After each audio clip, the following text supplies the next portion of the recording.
दोस्तों एक बार फिर से आप सभी का आपके अपने YouTube channel English with Dilip sir में स्वागत है।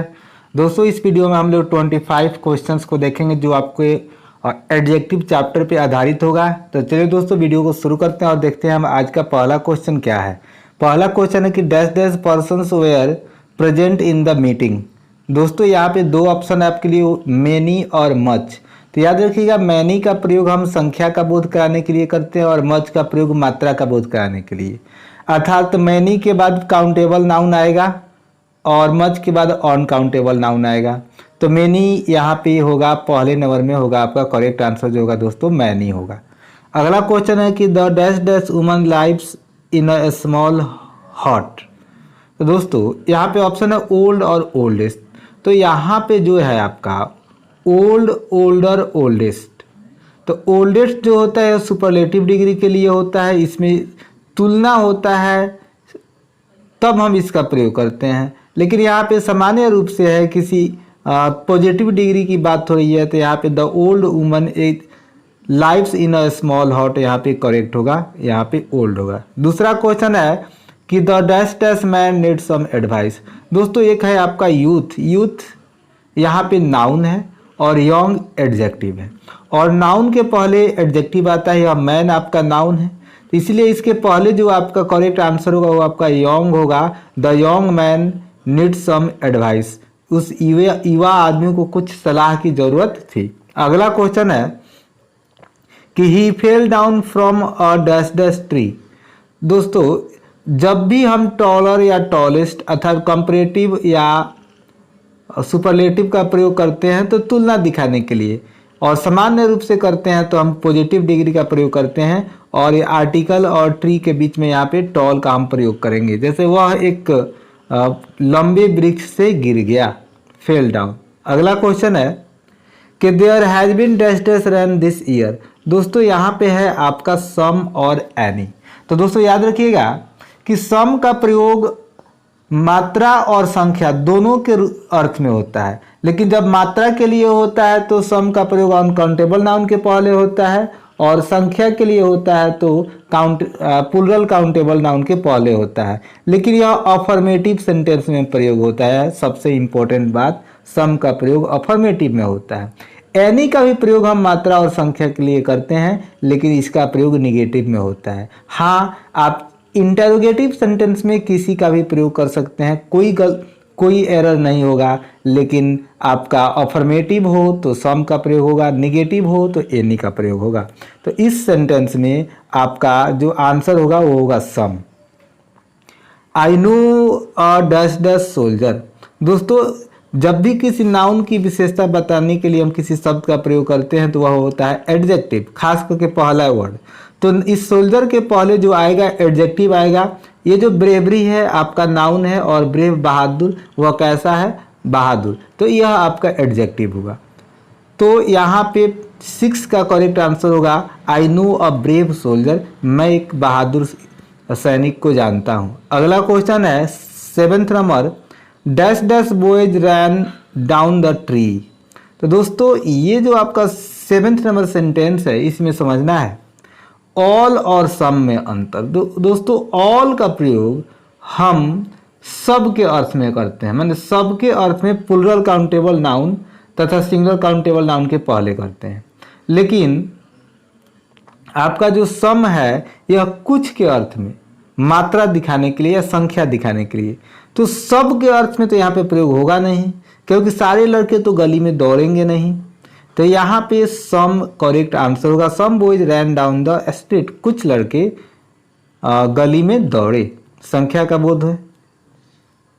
देयर 8 नंबर सवाल है कि there is dash dash water in the tank. Any और सेम, सेम सेंटेंस है, सेम कंसेप्ट है। एनी का प्रयोग निगेटिव सेंटेंस में होता है, सम का प्रयोग पॉजिटिव सेंटेंस में होता है। तो यह आपका निगेटिव वाक्य नहीं है, तो इसमें सम करेक्ट आंसर होगा सम। 9th नंबर सवाल है कि a dash dash road runs to the market. दोस्तों यहाँ पे एक वर्ड है आपका नैरो और एक होता है नैरोली। तो जब किसी एडजेक्टिव में एल वाई लगता है तो वह बन जाता है एडवर्ब, और रोड है नाउन और नाउन के पहले आएगा आपका एडजेक्टिव, तो यहाँ पे करेक्ट आंसर होगा नैरो। दूसरा इसके बाद वाला सेंटेंस है कि she was a dash dash queen. Same question है, सेम कॉन्सेप्ट है दोस्तों। ब्यूटीफुल एडजेक्टिव है और ब्यूटीफुली एडवर्ब है, और क्वीन यहाँ पे नाउन है तो उसके पहले एडजेक्टिव चाहिए, तो करेक्ट होगा यहाँ पे ब्यूटीफुल। अगला क्वेश्चन है कि the dash dash plan was upset. तो यहाँ पे जो आपका प्लान क्या है, एक योजना की बात है जो नाउन है, और द यहाँ पे ऑल और होल। तो होल जो दोस्तों होता है यह संपूर्ण के लिए होता है, मैंने पूरा का बोध कराने के लिए हम होल का प्रयोग करते हैं, और ऑल का प्रयोग मात्रा या संख्या दिखाने के लिए, लेकिन संपूर्ण के रूप में हम होल का प्रयोग करते हैं। दोस्तों एक होल ऑफ भी होता है, जब होल ऑफ के बाद प्रॉपर नाउन का, जब प्रॉपर नाउन दिखाई दे तो हम होल ऑफ का प्रयोग करते हैं, और सिंगुलर काउंटेबल नाउन दिखाई दे तो हम होल का प्रयोग करते हैं। तो 11 नंबर में करेक्ट होगा आपका होल। दोस्तों उम्मीद है कि वीडियो आपको अच्छा लग रहा होगा, तो वीडियो को लाइक कीजिए, और चैनल पर नया है तो चैनल को सब्सक्राइब कीजिए, और वीडियो को ज़्यादा से ज़्यादा शेयर कीजिए। तो चलिए दोस्तों आगे बढ़ते हैं और कुछ प्रश्नों को लेते हैं। पहला इसमें अगला क्वेश्चन है कि the dash dash watch has been recovered. दोस्तों रिकवर्ड प्राप्त हुआ है, पुनः, अर्थात वह गुम हुआ है, तो यहाँ पे स्टॉलन करेक्ट आंसर होगा, स्टॉलन। फिर अगला क्वेश्चन है कि I am in need of dash dash money. अब एनी और सम बचता है, तो सम के लिए हमेशा याद रखना है असर्टिव सेंटेंस, एनी आपका निगेटिव या इंटेरोगेटिव। तो यहाँ पे सम करेक्ट आंसर होगा 13 में। मुझे कुछ पैसे मनी, कुछ पैसे की जरूरत है। मनी आपका अनकाउंटेबल नाउन है, मैटेरियल नाउन है। 14 नंबर सवाल है कि dash dash mangoes are rotten. तो दोस्तों 14 नंबर जो आपका सवाल है, तो मैंगोज है आपका प्लूरल नाउन है, संख्या का बोध कराने के लिए, तो all the mangoes are rotten, सभी आम क्या है, सड़े हुए हैं। सब के अर्थ में प्लूरल काउंटेबल नाउन के पहले हम ऑल का प्रयोग करते हैं, और मात्रा या संख्या का बोध कराने के लिए हम सम का प्रयोग करते हैं, लेकिन सब के अर्थ में ऑल का प्रयोग किया जाता है। अगला क्वेश्चन है 15 नंबर, बहुत ही अच्छा कंसेप्ट है इसमें। Her dash dash hair adds lustre to her beauty. दोस्तों उसकी जो बिग या लॉन्ग हेयर है ना, उसकी खूबसूरती में चमक जोड़ देता है, चमक को उत्पन्न कर देता है। तो यहाँ आपको बिग और लॉन्ग में अंतर समझना है। तो दोस्तों जो बिग होता है वह किसी सामान्य व्यक्ति या वस्तु, किसी वस्तु का जो सामान्य आकार होता है उसके लिए प्रयोग करते हैं, लेकिन जो आपका लॉन्ग वर्ड है, लॉन्ग या शॉर्ट, तो ये जो आपके लॉन्ग और शॉर्ट हैं यह किसी दूरी या लंबाई की बात करते हैं। तो जो इस लड़की की बाल है तो वह लंबाई की हम चर्चा करते हैं, तो इसीलिए इस सेंटेंस में आपका लॉन्ग करेक्ट होगा। 15 नंबर में होगा हर लॉन्ग हेयर, हिज लॉन्ग, हर लॉन्ग हेयर, उसके लंबे बाल, हर ब्यूटी उसकी खूबसूरती में चमक जोड़ते हैं, माने चमक बढ़ा देते हैं। No dash dash then 50 students have pass. तो दोस्तों फिर एक वर्ड आता है लेस और फ्यूअर। तो लेस संख्या मात्रा के लिए आता है, और फ्यूअर संख्या के लिए आता है। तो दोनों ही कम के अर्थ में इसका प्रयोग होता है, लेकिन लेस का प्रयोग मात्रा के लिए होता है, और फ्यूअर का प्रयोग संख्या के लिए होता है। तो याद रखिएगा यहाँ पे 50 स्टूडेंट संख्या की बात है, प्लूरल वर्ब है, तो यहाँ पे आपका फ्यूअर करेक्ट आंसर होगा 16 में। लेकिन बात करें हम 17 की 17 नंबर सवाल की दोस्तों, तो यहाँ पे आपको ध्यान देना है कि 10,000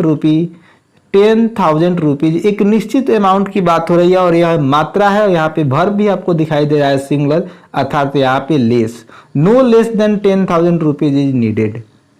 तो आगे बढ़ते हैं। उम्मीद है कि आपको समझ में आ रहा होगा कि फ्यूअर का प्रयोग संख्या के लिए करते हैं और लेस का प्रयोग मात्रा के लिए करते हैं। Shakespeare was a dash dash dramatist. दोस्तों ग्रेट और ग्रेटली, तो ग्रेटली एडवर्ब है और ग्रेट एडजेक्टिव है, और यहाँ पे ड्रामेटिस्ट आपको दिखाई दे रहा है जो नाउन है, और नाउन के पहले हम हमेशा ही एडजेक्टिव का प्रयोग करते हैं। तो यहाँ पे ग्रेट करेक्ट आंसर होगा। जैसे कैसा, महान, ग्रेट, किस ढंग से, तो महानता से, तो ग्रेटली यहाँ पे हो। तो जब किस ढंग की हम बात करें तो यहाँ पे एडवर्ब आता है, और कैसा के रूप में हो तो वहाँ पे एडजेक्टिव आता है। अगला क्वेश्चन है कि everybody dislikes a dash dash man, rude और rudely, same concept, rude adjective है और रूडली एडवर्ब है, तो रूड मैन यहाँ पे करेक्ट आंसर होगा। अगला है कि he drank dash dash milk, तो यहाँ पे मिल्क जो है दोस्तों फिर यहाँ आपके सामने होल और ऑल दिखाई दे रहा है। होल का प्रयोग अनकाउंटेबल नाउन के साथ हमेशा करते हैं, सिंगुलर नाउन के साथ हमेशा करते हैं। ऑल का प्रयोग सिंगुलर और प्लूरल दोनों के साथ कर सकते हैं। ऑल से संख्या या मात्रा का बोध होता है और होल से संपूर्ण का बोध होता है। तो यहाँ पे करेक्ट जो दोस्तों होगा वो होगा आपका होल मिल्क। होल मिल्क याद रखिएगा, 20 नंबर का आपका जवाब होगा whole milk, whole the milk. 21 number है कि how dash dash days are there in a week. दोस्तों मच और मैनी पहले ही हम लोग चर्चा कर चुके हैं। मच और मैनी में जो अंतर है, मच आता है हमेशा मात्रा के लिए और मैनी आता है संख्या के लिए। तो यहाँ पे डेज आपका काउंटेबल नाउन है, प्लूरल है, तो यहाँ पे मैनी आएगा।